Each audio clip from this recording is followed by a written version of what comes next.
Welcome to the Law Firm Growth Podcast, where we share the latest tips, tactics, and strategies for scaling your practice from the top experts in the world of growing law firms. Are you ready to take your practice to the next level?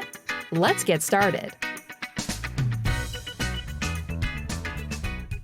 All right. Hey, everybody. Welcome back to the Law Firm Growth Podcast. I'm your host, as always, Jan Roos, and I am here with a three-time repeat guest, one of our favorites, Brian Kennel, the CEO and founder of Perform Law. Brian, how's everything going today, man? It's really good. It's the Friday before Mardi Gras. Everybody's in good spirits. Things are good today. Yeah, I gotta say thanks again for making this on the Friday. Sometimes I've definitely been on the other side of things. Sometimes just like, oh yeah, it's Friday after. Damn, I had that podcast. Okay, not for you, but when I'm on other. But anyways, get the idea. All right, awesome, man. So, I think basically we were actually just catching up on non-recorded live, just the two of us, and we got into a couple of really interesting topics. And I was like, man, we got to get this back on the podcast. So, the stuff that you guys have been doing over at Perform Law, it's been an interesting year or so since we last spoke. Even it was in the middle of COVID, but a couple real big things that have tended to happen is, a lot of inflation stuff, a lot of people talking about the Great Resignation, more competition than ever, but what are the challenges that your clients are going through right now, and how are you been helping them around that stuff? So the major challenge that our clients are going through, and we work, at any given time, with say 40 law firms across the country. So we have a pretty good, mostly small mids. So we have a pretty good feel for the issues in those firms. And most of it is trying to figure out kind of the order of things post-COVID. Not that COVID's gone, but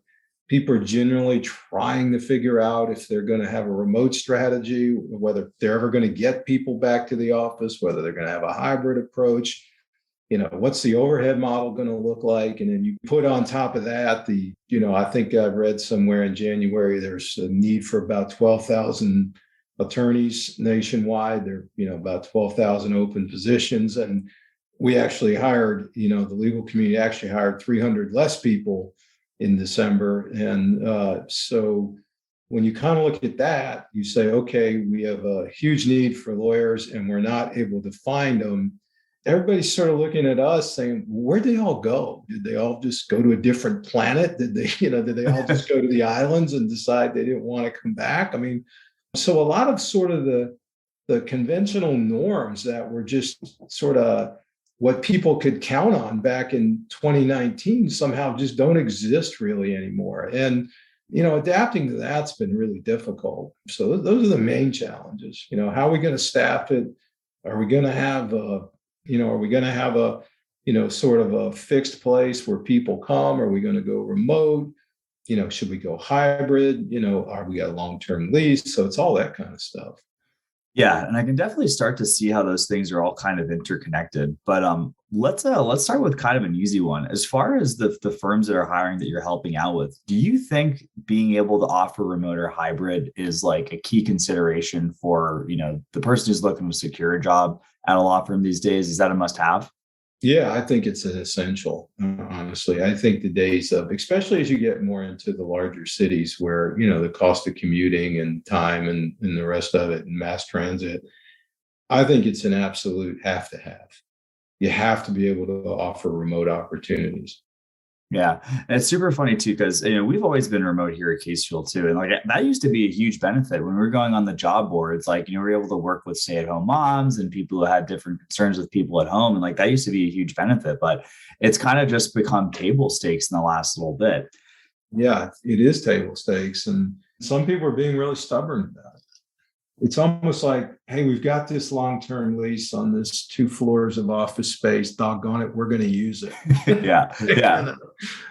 And not to use another poker analogy, but it seems like a lot of these big employers are kind of pot committed at this point, right? They gotta. Yeah. Well, what's really interesting about sort of the work environment is, so you'll have these firms, and we'll talk to them, and they'll go, "No, we're not remote anymore. People have to come to the office," and then in the second breath, they're like, yeah, come to the office and nobody's ever really here. So while they might have, you got to come to the office policies, the truth of the matter is most of the people, at least 3 or 4 days a week don't come to the office, and they really don't do anything about it because they're getting their work done and their productivity's up. And so they just sort of sigh and say, oh, we got to get more people in the office. And we just keep saying, why? Yeah. Well, let's maybe dig into that a little bit too, because I'm sure there's a lot of stuff that's built into why people don't want these work environments to turn remote. But like, what have you seen in terms of the people that have been able to go remote and, really make things work from a productivity and a culture perspective that maybe these guys who are resisting it don't know is available to them? Well, the one thing in this, I don't know if this is particularly law firm specific or not, but I get the sense that it is we're in law firms all the time. And to make, and you probably know this from Case Fuel, and we're remote here too, but to effectively make a remote environment work, you have to, in some sense, although more efficiently, simulate the office environment. You have to have, routine check-in calls. You have to intentionally go out of your way to schedule time just to have conversations like this with people, the kind of stuff that you would do if you were in the office and somebody was in the coffee room and you just chatted for 5 or 10 minutes. They don't have to be long meetings. They just need to be, touch base. And then maybe there are structured meetings you have, but generally we like a shorter, more focused meeting around maybe 1 or 2 topics that people feel like, okay, it was worth getting on a Zoom call for that. I think also another aspect of productivity is you have to have people who understand that there's an implied bargain. Okay, we're going to go remote, but you got to have a quiet place in your house or your apartment or wherever you're living. And you got to have a structure around when you work, basically, although you do have a lot more flexibility when you work remotely, but you can't, just disappear in the middle of the day. You got to cover all your commitments. You got to stay engaged and stay focused. But for the most part, most people who are working remotely really appreciate it and are more responsive, not less responsive. Yeah, I was going to say, it's almost like sometimes it's easier in a lot of ways to get things done in an office because you don't have the option to just like opt out and start watching Netflix at 2 p.m. if it's your prerogative. And also, if you wanted to do that, there's no one over your shoulder necessarily like making sure that you don't do that. So I think it's kind of like a two-way street. It's like there's less temptation for the user, but at the office, and also just like, this opportunity for maybe like a heavy-handed style of management that is probably a lot harder to enforce like in these kind of like remote situations. But in addition to kind of the meeting cadence, and this is kind of we've never talked about this, but I'm really curious about what your thoughts are. How do you feel about just like constant everyday messaging stuff, like your Slacks, your Google Chats, like that kind of instant messaging type stuff within a law firm work environment? Those are essential. I mean, we use the clients, most of the law firms are overwhelmingly Microsoft for better or worse. So we strongly encourage them to just implement Teams, just simply implement that. Use Teams. It's part of your Office 365 subscription. It's decent. Use it, something like that. Slack, a little less popular. You generally run in the Slack, not that we're talking about apps, but you'll run in the Slack and more of the G Suite type installs, which is only probably about 2% of law firms total. But yeah, the chat apps, the instant video, although, Zoom seems overwhelmingly favored by law firms, but the ability to just, hit a button, do a quick video call, take care of an issue and move on are just critical, just critical to making this work. Yeah. And beyond getting the apps installed too, like, are there any recommendations that you make for people around like just norms around these instant messaging things? Cause like I can see like potentially the sort of like Fantasia, like Mickey's brooms kind of getting out of control. And all of a sudden, like people are slacking from the morning they wake up to the moment they close. Like, how do you kind of prevent those things from getting out of hand? So, when you think about that, right, there are those kind of people who do that sort of thing, right? And those are the same kind of people who are going to be coming into your office every 3 seconds asking you, hey, is this right? Am I on the right track, right? Yeah. So you have to manage it kind of the same way. You have this, I just tell people, and I do it here. It's like, look, let's kill it for an hour. We got too much, let's just kill this for a while. We got too much to do. Check in with me later. Or you can set up an auto message like, hey, your message is important to me, but not now. Because people are going to obsess on kind of what they obsess on, but that's sort of the virtual chatty, the person's going to be in the hallway disturbing four other people. I kind of look at it like that's a minimal, and I can at least mute that, right? And necessarily mute three people chatting in the hallway without making a big deal out of it. So yeah.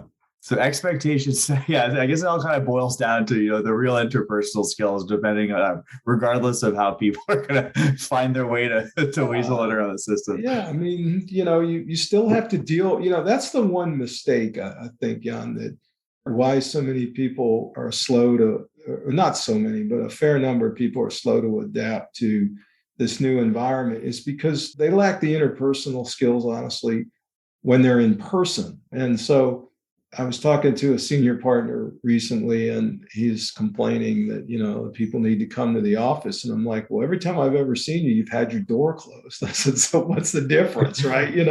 Because you don't want to be bothered, right? So they don't come, your door's closed, you shut them out. And so they're kind of just all standing around, hoping to get in to see you for a minute. I said, it's no different virtually. It's the same thing. You've got to make time for people. Yeah, it's a two-way street at the end of the day, right?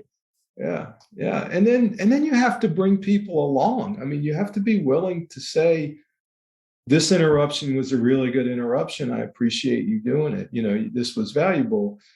And you have to be willing to say, look, this one wasn't as valuable. This could have waited. Again, you just still have to talk to people, and you have to understand that not talking to people, whether it's through a chat or just in person or whatever, only makes them more needy, right? Because they need some information. You're not willing to give them the information because you're sort of trying to block them out. So you got to do everything you would do in person, but it's just easier, and you save a lot more time when you're doing it virtually.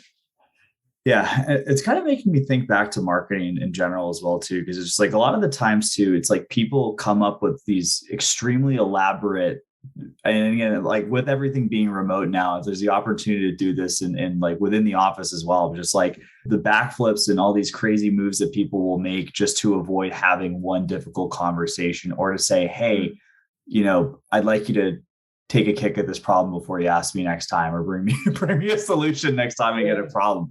And, there's no autoresponder that's going to get that conversation to happen on your behalf. Sometimes you just have to be a leader and step up and ask people, right? Yeah, you do. And again, you either can leverage these tools and have just as fulfilling relationships as you could have in person, honestly, and actually, when it comes to sharing documents and focusing on an issue, it is more effective for you to be at your desk and me to be at mine, and you're looking at a 27 and I'm looking at a 27, screen, and I see the document and we're collaborating on it, and we're all just focused on that, instead of me sort of awkwardly bending over your shoulder or trying to look at your monitor in your office, and it's just awkward, right? So, or I'm sitting there with a handwritten pad and I'm taking notes when I could just be updating either the document or updating some digital communication device that we can share. So you are so much more productive working remotely like this, even if you're doing it. And it's interesting because we actually have clients who do conference calls now. Like when we do a conference call, they're not in a conference room anymore. They're all sitting in their office participating in the conference call, right? Because they want to see it, their own version of it. They don't want to look at it up on a board somewhere. They want to be at their desktop. They want to see it on their monitor. They want to take their notes. All their productivity tools are there. It's infinitely more effective than having 6 people sitting around a conference room going, hey, can you make that a little bigger? I can't really see, right? So, and it's awkward. And then, of course, somebody's talking to somebody else in those environments, or somebody's got to get some coffee, or somebody's cell phone goes off. So it's so much easier in these tools. Now, is human contact important? Sure. I mean, and you have to try to do it where you can, but there's, sort of segueing into a different subject. And this is a pro, for marketing too. When we're working with our clients and we're talking to them about marketing, I explain to them is like, look, don't see your market as any, as the county or the city or that you live in. If you have a statewide restriction, for example, on where you can practice, see the whole state now, because people don't want to see you anyway. you should be thinking about an arbitrage or a leverage play where you say, we live in a smaller community. We've got first-rate lawyers. These are their pedigrees, and we can do really, really great work, but our cost of living is significantly less than, let's say, Houston. And so we're a really good value. You should be marketing that. And then when you stop and think about it, you're recruiting, and the Great Resignation relates more to the fact that maybe people in California are working for firms in Nebraska. Okay. And so it's now what the people who really don't appreciate this don't see is your workforce. If you're leveraged like this, if you're willing to do this, your workforce is anywhere in America. It could be international, honestly. Okay. For a lot of this. So, and the majority of legal work never goes to a courtroom. And with so much e-filing and everything else going on right now, you shouldn't be looking at it like, well, we hire people who live in, let's say, New Orleans to do New Orleans work. If you're a license to practice in the state, we don't care where you physically are. Okay. So you miss all those huge opportunities when you close yourself off to these approaches. Yeah. Man, there's a lot of directions we can go in for that. But like, I want to say first, it's kind of, it's one of these situations. It's kind of like globalization where it's like, okay, well, like a lot of these mom and pop shops, back when this happened for the first time, ended up closing down. It's like they weren't competitive to begin with. Their existence was only there because, somebody bigger hadn't paid attention to where they were working.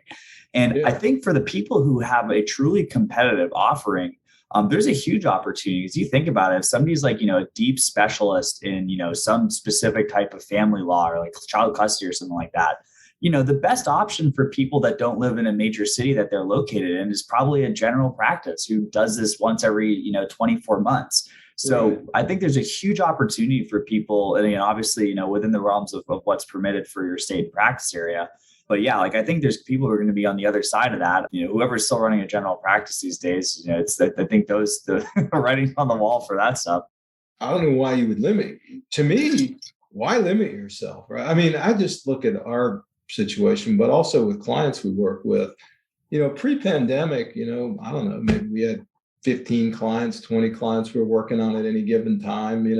Post-pandemic, it's 40 at least, and it's all over the country and even different parts of the world right now because we figured it out and because we got great processes and we can make this work.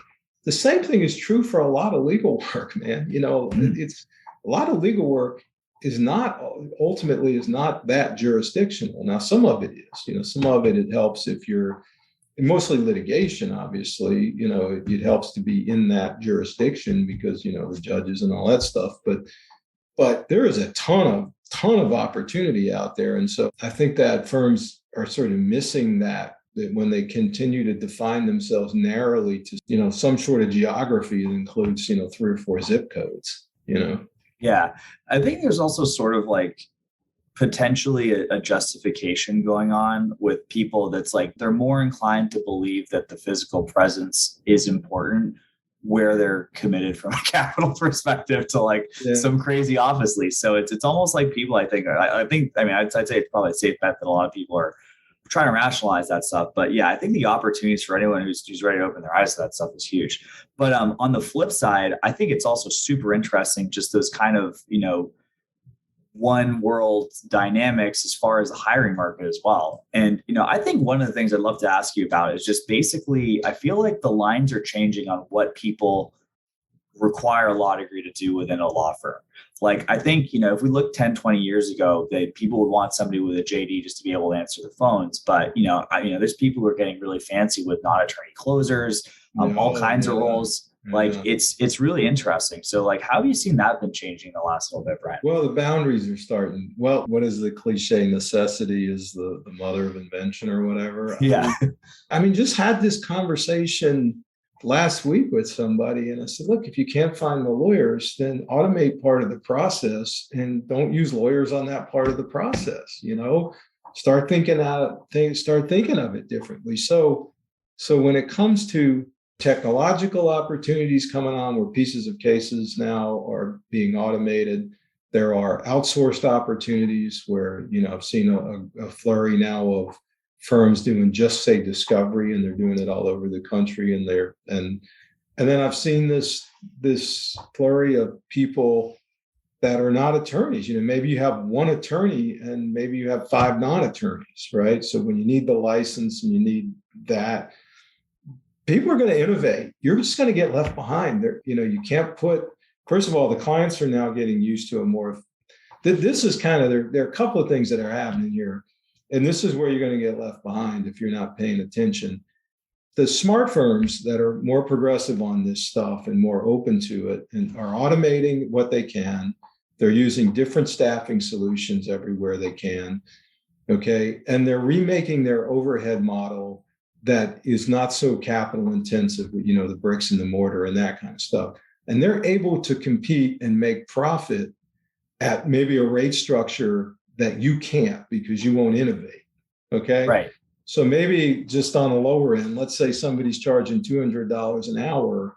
Okay. And they're, let's say, making a 40 or 50% margin on that. And you're still doing that work and you're only making a 10 or a 15% margin because your cost structure is so dated that you can just see where that's going to go, especially in a time of inflation, right? We're and where you have to pay people more and everything's costing more. So you can sit there and you can fight it all you want, but you're just going to get left behind. Yeah, and those firms that are going to be doing the 40, 50% too, those are guys going to be in the position to actually open the office or, open the new state thing or hire somebody local and, go from California to Texas to Florida or whatever they want to do. And also hire more people too. Just like, I feel like there's a lot of misplaced honor in holding out on some of this stuff sometimes, or, hiring the top people at the end of the day too, is just not competitive. And I think a lot of these firms are going to be doing better work too. It's just like at the end of the day, it's like if somebody's, we're forcing an attorney to do work that could be outsourced or, done to somebody who's a non-attorney for 10 or 15 bucks an hour, we don't need the person who went to law school to file those papers or do every single part of the process. So, those people are going to get more attention. And then, maybe the stuff that doesn't necessarily require somebody to have gone through that, it's going to be able to spend more time on a case than somebody who did. Right. And it's just kind of like getting really honest about what needs to be from an ethical perspective and also like a product perspective, what needs to have an attorney on it. You have to be willing to understand, like the old model was, right? And I say it this way because it's really, really hard to do now. The old model was, get a case, put a bunch of people on it, bill the hell out, bill a lot of hours on it. Okay. And, if you got a good result, great. If you didn't get a good result, just hope the client thinks you get a good result, But now with like the independent rating systems, with so much of this data now and so many of these companies getting smarter and smarter about, was the spend, was the bang worth the buck, the spend worth the buck, all these ROI concepts and data analytics concepts are getting into it. I can understand how somebody who goes to law school loves the law. I mean, and I'm not a lawyer, but I can appreciate professionalism. Somebody goes to law school, loves the law, wants to fight the cause, wants to, have to work around really smart people that they enjoy being around and wants that camaraderie every day. I understand that. I understand on an emotional level, it sounds great, right? It's just nobody's willing to pay for that necessarily anymore. And the younger people now, that's not their world, right? They figured out that if I can save 2 to 3 hours a day commuting and all the energy that takes, okay, I get to go pick up my kid at school, or I get to maybe make a ball game I didn't get to make, or I maybe get to have a better relationship with my wife or my significant other or whatever, right? And they're not willing to give that back. Once you get a taste of that, you're like, no, my life is way more balanced. And I think part of this, man, is, this generation that kind of sacrificed all of that, right? And they're like, they're like saying, well, I worked 2,400 hours a year and I was in the office every Saturday. Those days are gone. And as a matter of fact, I think we're on our way to used to say the law firm was the 50-hour work week. We're on our way to the 40-hour work week total.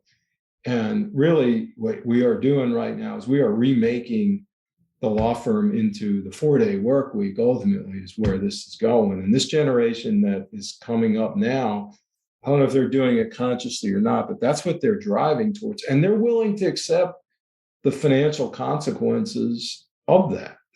it used to be that you would get in and a partner would work, try to get to the, the 250 or 500,000 a year in income. And it was everything, right? And these guys are like, yeah, we want to make a good salary, but I don't care if I make 400,000 a year or 200,000 a year. These other things are more important to me. It's not everybody, but they're overwhelmingly a good 80% of the people now are way more balanced about what they're willing to give to their career. We'll see if it works in the long run, but I think it will.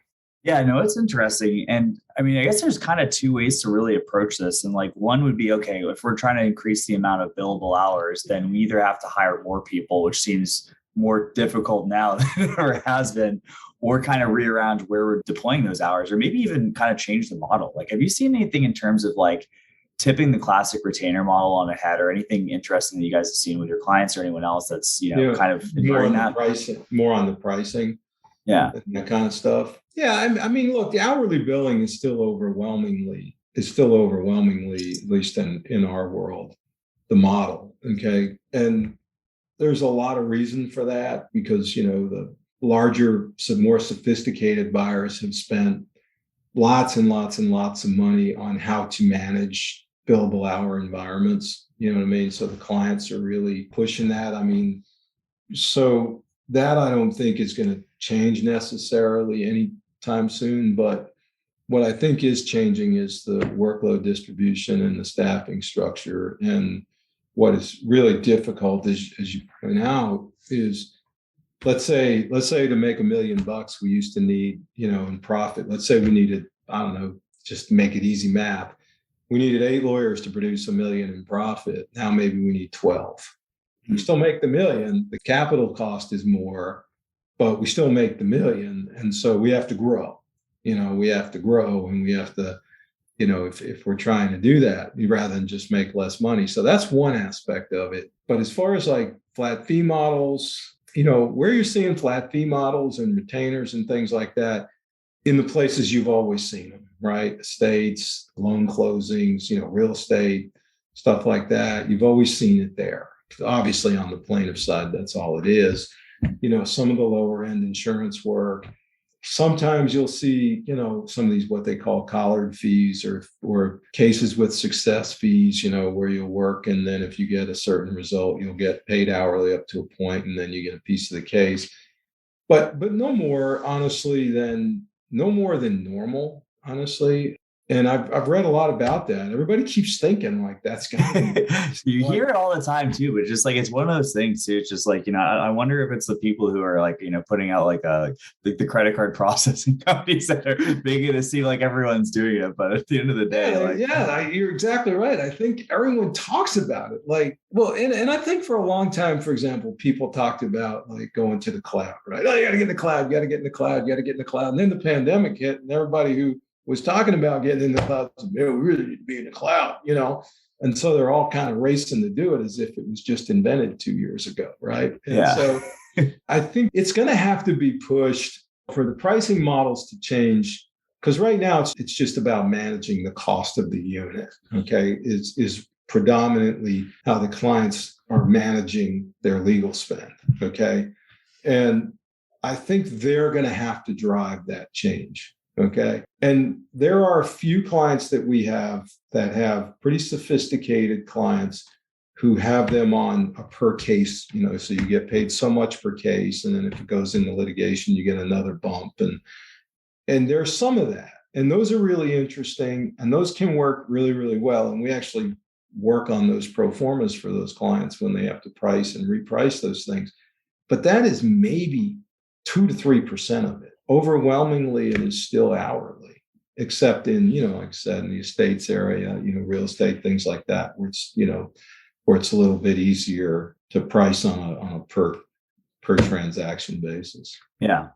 So if we might have to hit the snooze button as an industry on the changing the paradigm on the pricing for a little bit. Well, until the clients drive it, yeah. Then we might have to and just like, as far as the situation with the people, I mean, obviously if we have this, this gap in the hiring rate is the unemployment rate is so low in the industry, somebody's got to be hiring these people.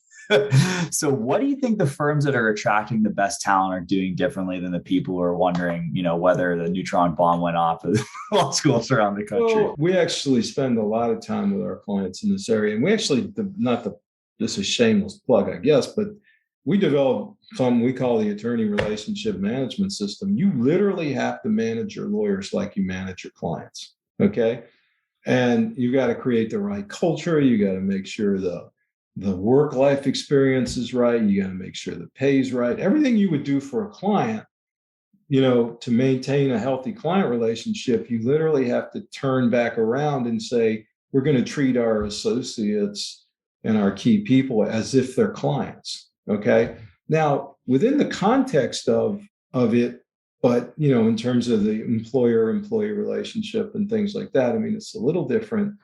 But all the principles are basically the same because, as you get on the airlines, sometimes they come out with that corny thing saying, we know you have a choice in, who you fly. And I'm like, no, actually, you're the only people flying this route right now. And so this chair kind of is terrible, but I want to get where I'm going. So I'm going to sit here. But the point is, these people have choices, and they're going to work, they're especially if they're in a remote environment. It's literally just changing an email and logging into a different system, right? They don't even have to go and do the sort of the obligatory clean out the office and get escorted out, So it's really pretty easy, and you have to understand that to keep them, you have to treat them, as almost as if they're a client, and so that means you gotta take care of them. You gotta talk to them. They gotta be comfortable with who you are as a firm. They've got to be comfortable whether or not you value their contributions. You got to be transparent with them. There's all these different things, and we spend a lot of time in this area. But the people who embrace that, because there's still a big pushback. It's like, sooner or later, these kids are going to have to realize, that and I'm like, no, actually, they're not going to realize that, things have changed, but the people who are really successful are the ones who create this real culture of care, and where these people feel like you got their back, and that it's a long-term play, and that, that you care about the things that they care about. I mean, one thing that I've seen, which is pretty creative, is that firms that have a pool where they invest in like different charities that are important to the people, right? So, into the ASPCA or something like that. And I tell, and the firm says, oh, well, we give to the ASP, so now I feel good about, hey, you guys care about what I have another firm. These guys help people to bring their pets to work, assuming they don't sort of maul each other. But I mean, they're a dog-friendly firm. And so their people can literally bring their little pup to the firm. All these different things, just to create sort of this environment where people feel welcome and people feel like they want to be identified with that organization. It's really interesting too, because it's like the thing they always say, it's like, yeah, when people point a finger, it's like you got three pointed back at yourself, right? So it's like, yeah. I think a lot of the times too, it's just the people that are so insistent to say that the incoming crop of hires is entitled, feel a sense of entitlement itself, that like those people should be lucky that they have a job. And it's the people who like take that first step to understand that people have a choice. And really, it's probably more about like, opening your eyes at this point than anything else. Yeah. They can even take the steps to have these kind of initiatives. But I can kind of imagine like there's the first level, the first order benefits of somebody who's feeling felt about those things is that, it's a better place for that person to work. But also like the second order consequences, like if everyone's, happy and motivated, then, the business is probably going to be doing better. Nothing feels better than, being in a rising tide, right? Yeah. Yeah. Look, practicing law for the most part, I used to think that's what I wanted to do before I wanted to be in the hotel business. And then I got a job in a hotel and realized I don't want to do this. I want to be on the other side of the desk checking in rather than checking in. And I'm working in law firms all my life. I've come to really appreciate it's a difficult job, right? I mean, you're either on one end of the spectrum where you're getting paid a decent amount of money to do monotonous work over and over and over and over and over, to the other end of the spectrum where if you don't win, maybe the client suffers catastrophic loss, right? And so and everything in between. So it's a hard way to make an easy living, is what one of our clients told me one day, and it kind of struck me. So yeah, you're going to be in an air-conditioned office or environment. You're going to have nice tools, but you're going to work a lot of hours. Even if you're billing 1,900, you're going to work a lot of hours. You're going to have more work typically than you could probably handle. And you're going to wake up in the middle of the night and you're going to think about the 15 things you forgot to do that day. It's all just part of it, right? And so I just think and you see in law firms, and at least in sort of the generation that preceded this one, is an incredible work-life imbalance, right? It was kind of like that pricing model. Everybody talked about work-life balance, except nobody had it, right? Mm-hmm. And for the first time, I think we're at a point where people are saying, no, we are going to have a work-life balance, okay? Because that's never was really up to the firm. That was up to me to have the discipline to say, we're going to have a work-life balance, instead of just kind of, and, some people think it's the end of the world as we know it, right? Some people think that, they're all just going to go broke and they're not going to be able to handle it. But the truth of the matter is they're going to figure it out just fine.